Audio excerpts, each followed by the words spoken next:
25일입니다. 절기상으로는 오늘은 종려주일, 고난주간의 시작이 되는 날이기도 합니다.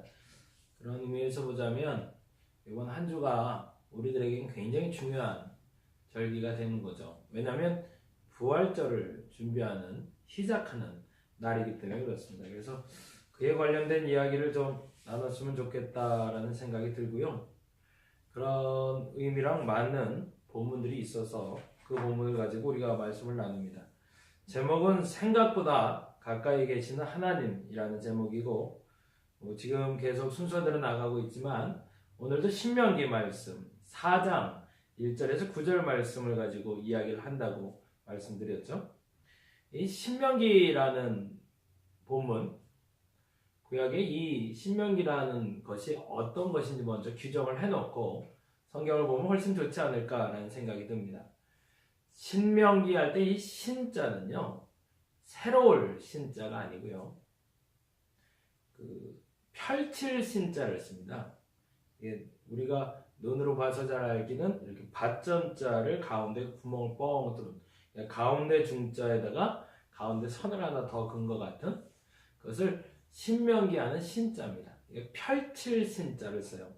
그리고 계명할 때 명령할 때 명자를 써서 신명기는 시브리어 어원을 따지기 이전에 한문의 뜻으로 보자면 말씀을 펼치는 책이라는 의미를 갖고 있습니다.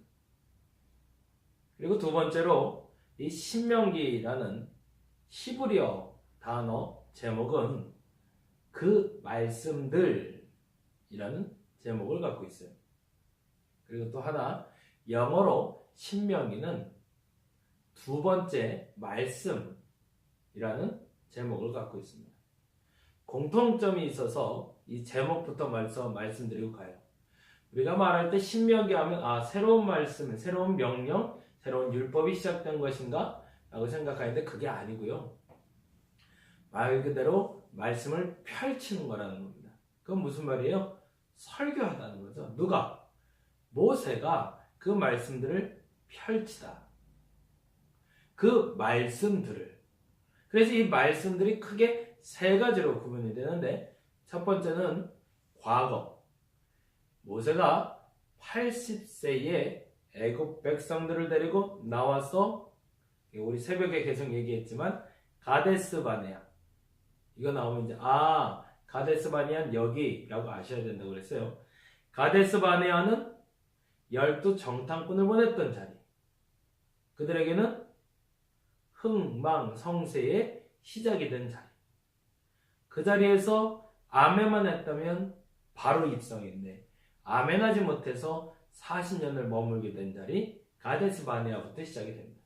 이 가데스 바네아에서 12명의 정탐꾼들이 하나님의 말씀에 대해서 아멘하지 못하고, 그들이 깨닫지 못하고, 그들이 실수함으로 호르마라는 곳에서 한번 좌절을 맛보고, 그리고 나서 40년이 지난 후에 이 호르마에서 다시 회복을 하고 요단 동편을 따게 되고, 요단 동편을 점령한 후에 가나안으로 들어가게 된다. 근데 왜 우리가 가나안에 들어가지 못했으며, 앞으로 들어가려면, 그리고 들어가서 살기 위해서는 우리가 무엇을 해야 되는가? 라는 이야기가 과거 시점. 그래서 1장부터 4장까지가 그 얘기를 하고 있어요.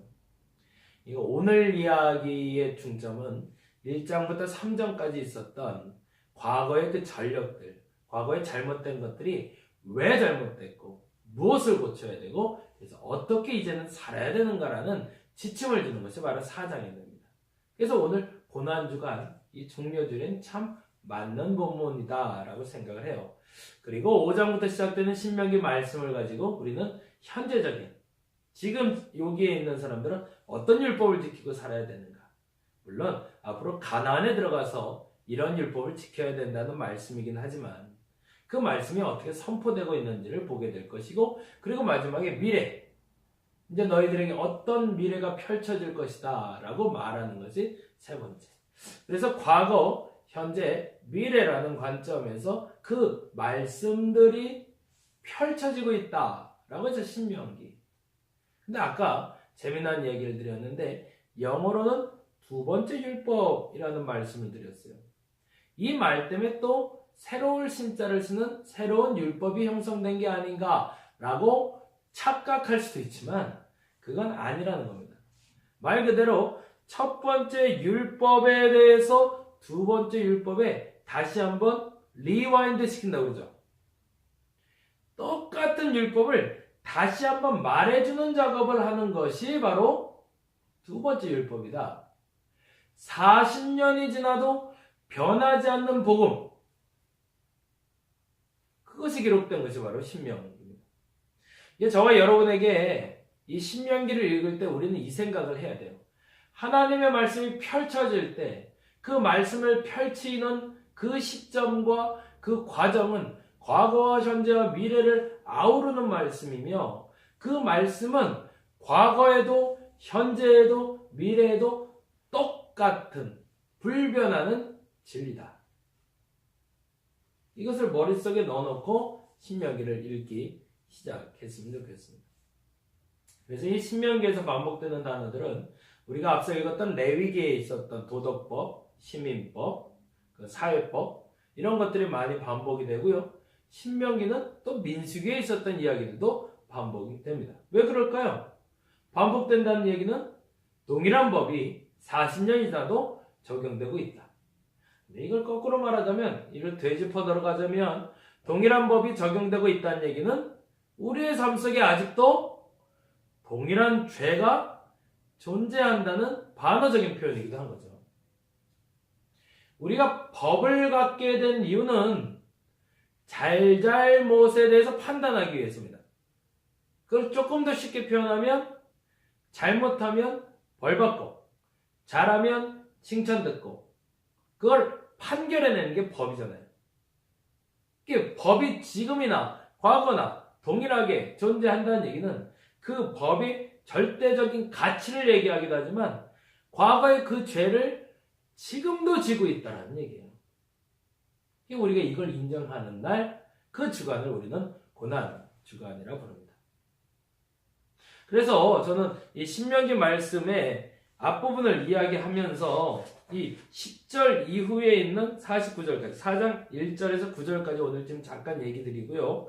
그리고 10절부터 49절에 있는 우상이라는 단어도 같이 좀 연결해서 말씀을 좀 드리고자 합니다. 이제 볼까요? 4장 1절 보겠습니다. 한번 제가 읽어드릴게 들어보세요. 이스라엘아, 이제 내가 너희에게 가르치는 규례와 법도를 듣고 준행하라. 그리하면 너희가 살 것이요 너희 조상의 하나님 여호와께서 너희에게 주시는 땅에 들어가서 그것을 얻게 되며. 이게 두 가지를 동그라미 좀 해놓을까요? 그리하면 너희가 살 것이요에 살 것에 동그라미를 하나 하고요. 그리고 그 다음에 여호와께서 너희에게 주시는 땅에 들어가서 동그라미 그것을 얻게 되리라. 너희는 살 수 있다. 너희는 들어갈 수 있다. 너희는 얻게 될 것이다. 이 말이 왜 중요한지 아세요? 선천들은 그걸 못했으니까. 신명기를 시작하며 하고 싶었던 얘기는 과거 선천들은 죽었거든요. 여기 말하는 대로 죽었어요. 들어가질 못했어요. 그리고 얻게 되지도 못했습니다. 그런데 너희는 지금 들어가서 살 것이고 너희들은 얻게 될 것이다 라고 말하고 있는 겁니다. 어떻게 하면? 과거에 우리 선친들은 못했는데 너희들은 어떻게 하면 할 수 있는가? 내가 알려줄게. 그게 바로 4장 1절인 거죠. 너희가 살 수 있어. 들어갈 수 있어. 가나안으로 들어갈 수 있어. 그리고 그 땅을 얻을 수도 있어. 어떻게 하면?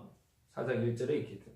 이스라엘아 들으라 하는 거죠. 이제 내가 너희에게 가르치는 규례와 법도를 듣고 준행하면 거죠. 근데 더 중요한 말이 있습니다. 살고 들어가고 얻게 되는데 규례와 법도를 준행하면. 그러면 준행한다는 말은 뭘까? 그게 바로 4장 2절에 이렇게 나오고 있죠. 내가 너희에게 명령하는 말을 너희가 가감하지 말고 거기다도 동그라미. 아까 말한 대로 산다, 들어간다, 얻게 된다. 그리고 아까 말했던 걸 줄쳐놨으면 좋겠는데요. 산다, 들어간다, 얻게 된다는 동그라미, 그리고 그 앞에 첫 번째 줄이죠. 너희에게 가르치는 규례와 법들을 듣고 준행하면. 정리가 되시죠? 네. 그런데 준행한다는 게 뭘까? 2절이 이렇게 명령하는 말을 너희는 감하지 말래. 거기도 동그라미. 율례와 법도를 지킨다는 건 머리로 듣고 그대로 살아야 되는 건데 거기에 가하거나 더하거나 덜하지 말라는 겁니다. 더 죄를 짓거나 더 자꾸 추가하지 말라는 얘기죠. 이유를 7절에 이렇게 설명합니다. 7절 볼까요? 7절 우리 하나님 여호와께서 우리가 그에게 기도할 때마다 그 다음에 줄을 쫙 치면서 갈 거예요. 우리에게 가까이 하심과 같이 그 신이 가까이 함을 얻은 큰 나라가 어디 있느냐? 너희가 아는 큰 나라 중에 너희가 가지고 있는 생각 중에 너희가 알고 있는 나라들 중에 하나님이 이렇게 가까이 한 나라가 어디 있냐? 너희가 법도와 율례를 지키면 규례를 지키면 살고 들어가고 얻게 되는 이유는 하나님이 너희와 가까이 계시기. 제가 제 언어로 표현하자면 하나님이 여러분이 생각하는 것보다 조금 더 가까이 계시다는 겁니다. 그러니 그 어떤 큰 나라도 하지 못한 일을 너 자신이 할 수 있다라고 말하는 거예요. 이게 복음인 거죠. 우리가 하나님을 만나면 할 수 있는 일들이 있습니다. 하나님을 만나지 않아도 할 수 있는 일이 있습니다. 근데 더 중요한 건 하나님을 만나야 할 수 있는 일들이 있어요. 그리고 하나님을 가까이 할수록 우리가 경험할 수 있는 일들이 있습니다. 제가 말하고 싶은 건 그것을 말하고 싶은 거죠. 하나님을 만나지 않아도 할 일들은 여기서 들을 필요 없죠. 근데 중요한 건 하나님이 약속한 것들을 여러분이 지켜 행하기만 하면 하나님은 그 약속을 여기 말한 대로 살게 하시며 들어가서 얻게 해주신다는 겁니다. 저와 여러분이 그 복을 얻을 수 있기를 간절히 바랍니다. 그런데 그것을 하기 위한 세 가지 기준을 여러분께 제시하려고 해요. 이번 한 주 연습할 거고요. 이번 한 주가 된 후에는 여러분이 반복적으로 연습을 했으면 좋겠는데 그 순서지에 보시면 여기 고난주간 실천사항이라고 되어 있는 거 있죠. 보이세요? 네, 보세요. 첫 번째 뭐라고 써있죠? 하루 하나의 죄를 발견하기. 이건 제가 지난 월요일날 말씀드렸습니다. 이번 고난주간에 저희가 특별 집회는 하지 않습니다. 특별한 예배 드리진 않을 거예요. 여러분 삶 속에서 고난주간을 살아내시기 바랍니다. 어떻게 살아낼 거냐면 첫째, 여러분 노트를 준비하셔도 되고요. 아니면 여러분이 지금 나는 이 프린트물을 가지고 하셔도 상관없는데 첫째, 하루에 하나의 죄를 발견하는 겁니다. 난 죄 없는데? 그럼 난 할 말 없어요. 죄 안 지었다 했는데 제가 무슨 말을 했어요. 근데 그럴 사람이 없을걸요? 더 정확하게 말씀드리면 월요일날 지은 죄 화요일날 또 짓고 있을걸요? 새로운 죄가 계속 발견되는 것이 아니라 반복적인 죄가 발견될걸요? 그건 제가 장담할 수 있어요. 자꾸 툭툭 튀어나왔던 감정이 또 튀어나올걸요? 거친 말이 수그러드는 듯해도 다음날 또 감정이 북받쳐 확 하고 올라올 겁니다. 그걸 우리는 죄라고 부릅니다. 근데 이 죄에 대해서 좀 명쾌하게 제가 좀 설명을 드렸으면 좋겠다 싶어서 프린트물을 나눠드렸어요. 틴켈러 목사님의 이야기를 하면서 작년에도 한번 3월 달쯤에 제가 한번 했는데 내 안에 우상 찾기라는 건데 프린트물 또 하나 있죠. 순서지 안에. 한번 보세요. 당신의 마음의 자리엔 생각들을 모아볼 겁니다. 이제 죄 찾기, 그러니까 죄가 뭔가. 첫째, 그 죄를 우상이라는 단어로 표현을 해봅니다. 안락함을 찾는 것, 그것이 우상입니다.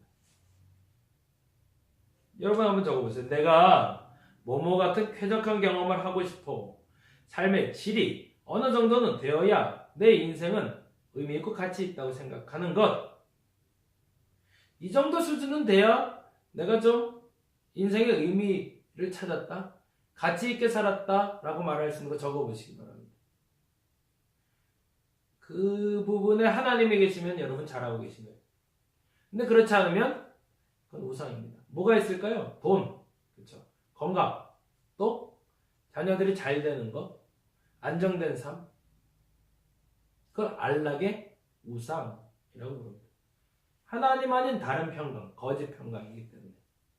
결론적으로 먼저 말씀드리면 지금 말씀드린 우상은 여러분이 취하고 싶은 욕심은 생기지만, 갖고 싶은 욕심은 생기지만 절대 여러분을 보호해주지 않습니다.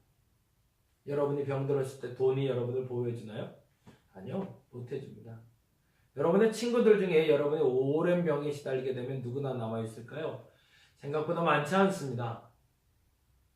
안락함, 나의 편안함을 가져다 줄 수 있는 것, 우리 이 착각을 버려야 된다는 겁니다. 두 번째, 인정의 우상. 누군가에게 사랑받고 존중받아야만 내 인생은 의미 있고 가치 있다고 여기는 것. 누구에게 칭찬 들으면 좋으세요? 그것도 우상입니다. 거꾸로 말하면 이제 좀 이따 이제 살펴볼 거지만, 누군가의 칭찬 들으면 기분이 좋은데요. 그 누군가에게 핀잔 들으면 죽고 싶을 때가 있어요. 이게 참 기묘해요. 우리가 안정을 찾는 것이나 인정받고 싶은 것도 어찌 보면 우상이라는 겁니다. 세 번째, 조종. 이건 권력. 이 두 가지는 같이 봤으면 좋겠는데, 내 인생의 이 분야만큼은 내가 좌지우지하고 싶다.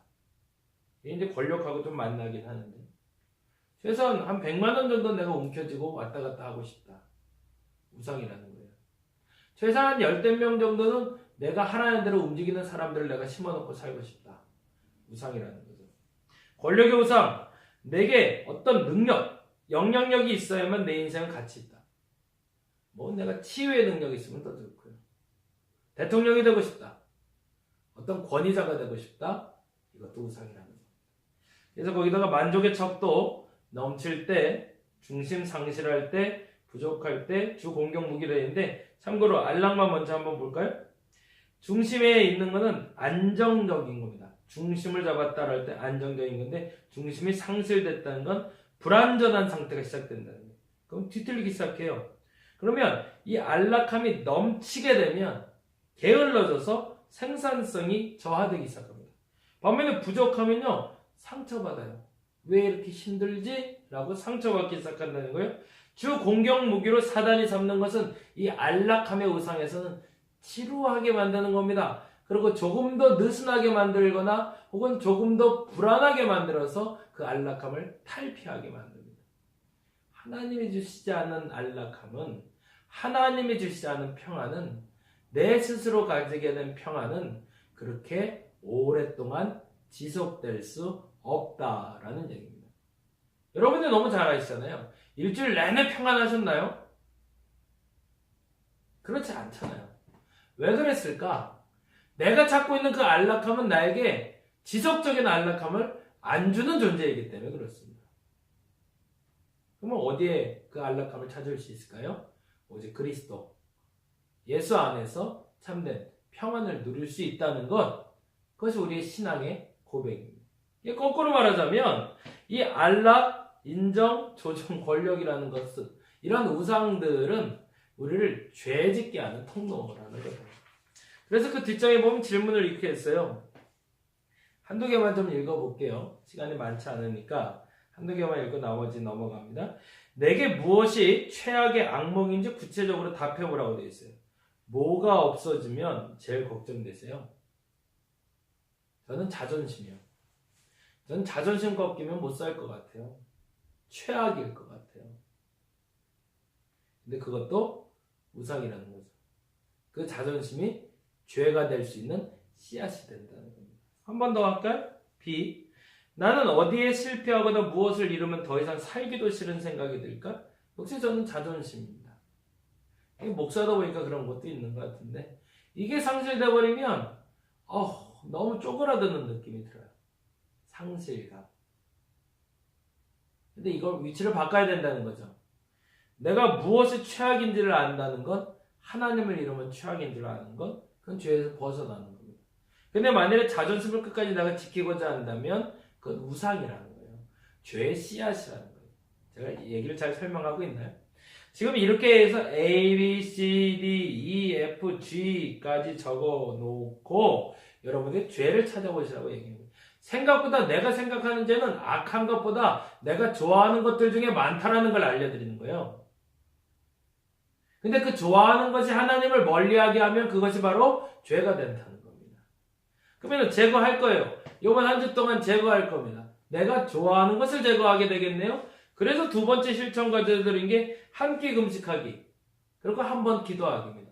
이 금식은 음식에 대한 금식이기도 하지만 아까 말한 대로 내가 좋아하는 것을 끊어보는 연습을 하라는 거예요. 자, 첫 번째, 여러분 죄를 찾으시기 바랍니다. 죄 자꾸 얘기 죄송해요. 근데 그리스도인으로서 죄에 대해서 자각하지 못하면 그리스도인이 아니에요. 더 정확히 말하면 죄를 깨닫고 죄에서 자유해지지 않으면 그리스도인 아닙니다. 그래서 여러분에게 죄에 대한 자유를 드리려고 그러는 거예요. 죄가 뭔지를 알아야 자유해지죠. 내 우상이 뭔지를 알아야 그 씨앗을 뿌리지를 않죠. 보다 정확히 말하면 그것이 나쁜 것, 악한 것뿐만 아니라 내가 좋아하는 것도 죄가 될 수 있다는 걸 알아야 없애버릴 거 아니에요. 이번 주에 그거 없애보자는 겁니다. 담배 피기 좋아하는 사람 담배 한번 끊어보는 거고요. 술 좋지만 한번 끊어보는 거고요. TV 보는 거 좋지만 끊어보는 거예요. 왜? 그것 자체가 죄는 아니지만 죄의 씨앗이 되니까 버려보자는 겁니다. 요번 한 주만이라도. 그게 한 끼 금식이고요. 그리고 마지막 하나. 그러면 그거 안 하는 시간은 뭐 할 거냐? 담배 피는 시간에, 술 마시는 시간에, TV 보는 시간에, 핸드폰 하는 시간에, 누구랑 수다 떨면서 드라마 얘기하는 그 시간에 여러분이 나령보를 한번 드려보시기 바랍니다. 그 시간을 전환시켜보세요. 만약 밤 늦은 시간이라 아무도 만날 수 없다. 기도하시거나 말씀 보는 시간으로 전환 한번 해보시고요. 누군가를 만날 수 있는 시간에 술 마시는 자리다. 그러면 그 시간에 술 한 번 요번에 안 마시고 전도 한번 해보자는 얘기예요. 담배 피는 시간이에요. 밥 먹고 나서 담배 펴요. 밥 먹기 전에 담배 펴요. 그러면 밥 먹기 전에 담배 피기는 그 시간을 요번 주에 좀 참고 기도해보자는 겁니다. 무슨 얘기인지 아시죠? 왜? 하나님이 생각보다 여러분이 가까이 계세요. 그리고 여러분의 죄도 아세요. 그리고 그 죄를 용서받은 사람만 하나님 살려주시고 들어가게 하시고 얻게 하실 겁니다. 근데 만일에 이 죄의 씨앗을 뿌리고 사는 사람들은 죄송하지만 살지 못하고 들어가지 못하고 얻지 못한다는 겁니다. 단순한 건데 거기에 가감하지 말자는 거예요. 아니 하나님 이건 적당히 죄 아니니까 감춰주세요 라고 말해주지 말자는 겁니다. 왜? 죄는 죄로 인정해야 되니까. 그래야 자유가 오니까. 무슨 얘기인지 아시죠? 이번에 고난주간입니다. 월요일부터 토요일까지 그렇게 보낼 거예요. 조금 힘드시면 금요일까지 하셔도 돼요. 오늘부터 정할 겁니다. 곰곰이 생각해 보시고 적어 놓으셨다가 내일부터 실천하시면 좋겠죠. 첫째, 죄가 무엇인지. 나쁜 거, 좋은 거. 잘 모르겠으면 여기서 찾으시면 돼요. 일이 잘 안 풀리고 어려운 문제가 생길 때 나는 어디에 의지하는가? 어디에 위안 삼는가? 어디에 위안 삼으세요? 막 스트레스 받으면 뭐 하세요? TV 보거나 책 보거나 자거나. 그게 씨앗이 될 수 있다는 거예요. 죄. 지칠 때 뭐 하라 이거예요? 그러면 오늘 설교한 대로 얘기하면 그 지칠만 할 때 눈 감고 이렇게 쉬는 것도 좋지만 그 시간에 잠시 기도해 보시라는 거예요. 그게 나령보예요. 한번 해봅시다. 이번에 3가지 실천 과제들에서 첫째, 죄 체크하기. 반복적인 거 오케이. 새로운 거 오케이. 두 번째, 좋은 것도 죄가 될 수 있구나. 깨끗이 없애보기. 마지막 세 번째, 없어진 자리에 뭐 심기? 복음 심기, 나령보 심기. 재밌을 것 같아요. 다음 주에 간증거리가 나올 수도 있다는 기대도 한번 가져봅니다. 한번 해보시기 바랍니다.